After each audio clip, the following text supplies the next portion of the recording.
1000 মাস, 1000 মাস ইবাদত করলে যে সওয়াব পাওয়া যাবে, লাইলাতুল কদরের এক রাতের ইবাদতের সওয়াব তার চাইতে বেশি হবে।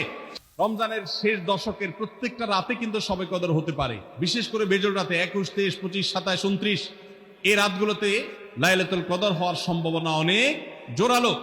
সৌদি আরবের মানুষ তাদের বেজোড় রাতে তালাশ করবে, আমরা আমাদের বেজোড় রাতে তালাশ করব ইনশাআল্লাহ। নবীজি সাল্লাল্লাহু আলাইহি ওয়াসাল্লাম বলেছেন যে তাহাররাউ লাইলাতুল কদর ফিল বিতি মিন আল-আশরিল আওয়াখির মিন রমাদান, রমজানের শেষ দশকের বেজোড় রাতগুলোতে তোমরা শবে কদর হতে পারে সে আশা বেশি বেশি করে ইবাদত বন্দেগী করো।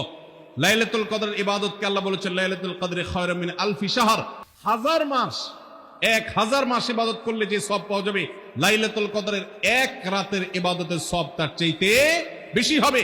সেই রাত কোনটা আল্লাহ নির্দিষ্ট করেন নাই, এজন্য শেষ দশকের প্রত্যেকটা রাতেই ইবাদত করার চেষ্টা করা, স্পেশালি বেজোড় রাতগুলোতে। 26 নম্বর আমল হলো লাইলাতুল কদরের আশায় বিশেষ দোয়া পড়া। সেটা কি?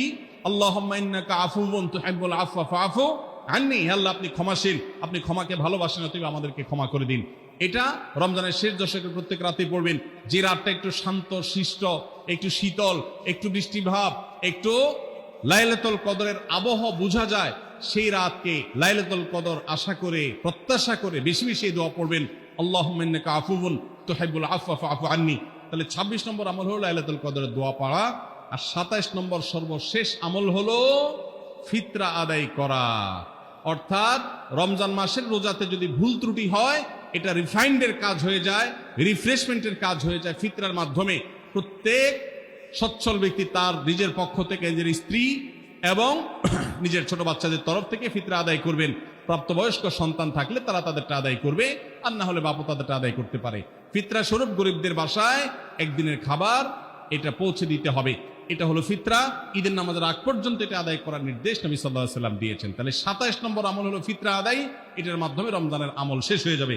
আমি আবার এক নজরে 27টি আমল আপনাদেরকে বলে দিচ্ছি। নাম্বার 1 চাঁদ দেখা, নাম্বার 2 রোজা রাখা, নাম্বার 3 তারাবির নামাজ আদায় করা, নাম্বার 4 সাহরি খাওয়া, 5 নম্বর আমল হলো শেষ সময় সাহরি খাওয়া, 6 নম্বর আমল হলো ইফতার করা, 7 নম্বর আমল হলো তাড়াতাড়ি ইফতার করা, এবং 8 নম্বর আমল হলো ইফতারের দোয়া পড়া, 9 নম্বর আমল হলো সাহরি এবং ইফতারে খেজুর খাওয়া, 10 নম্বর আমল হলো রমজান মাসের সকল গুনাহ বর্জন করা, 11 নম্বর আমল হলো বেশি বেশি দোয়া করা, 12 নম্বর আমল হলো মিথ্যা কথা এবং কাজ পরিহার করা, 13 নম্বর আমল হলো অশ্লীলতা এবং ঝগড়া বিবাদ রমজানে রোজা রেখে না করা, 14 নম্বর আমল হলো ভালো কাজের পরিমাণ এই মাসে বাড়ায় দেওয়া, 15 নম্বর আমল হলো বেশি বেশি আল্লাহর কাছে ক্ষমা চাওয়া, কারণ এই মাসে আল্লাহ বেশি ক্ষমা করেন মানুষকে, 16 নম্বর আমল হলো অন্য রোজাদারকে ইফতার করানো, তাদের বাসায় ইফতার পাঠানো, আর 17 নম্বর আমল হলো বেশি বেশি কোরআন তেলাওয়াত করা, 18 নম্বর আমল হলো কোরআন নিজে পড়ে আরেকজনকে শোনানো, আবার তার তেলাওয়াত নিজে বসে শোনাশুনি করা, 19 নম্বর আমল হলো দান সাদেকা করা, 20 নম্বর আমল হলো তাহাজ্জুদ এবং বিশেষ করে ভোর রাতে সারি খেতে উঠে দোয়া করা, আর 21 নম্বর আমল হলো উমরা করার সামর্থ্য থাকলে, 22 নম্বর আমল হলো ইতিকাফ করা শেষ দশকে, 23 নম্বর আমল হলো শেষ দশকের বেজোড় রাতে, শেষ দশকের প্রত্যেকটা রাতে ইবাদতের পরিমাণ বাড়িয়ে দেওয়া এবং বিশেষভাবে রাত্রি জাগরণ করা শেষ দশক।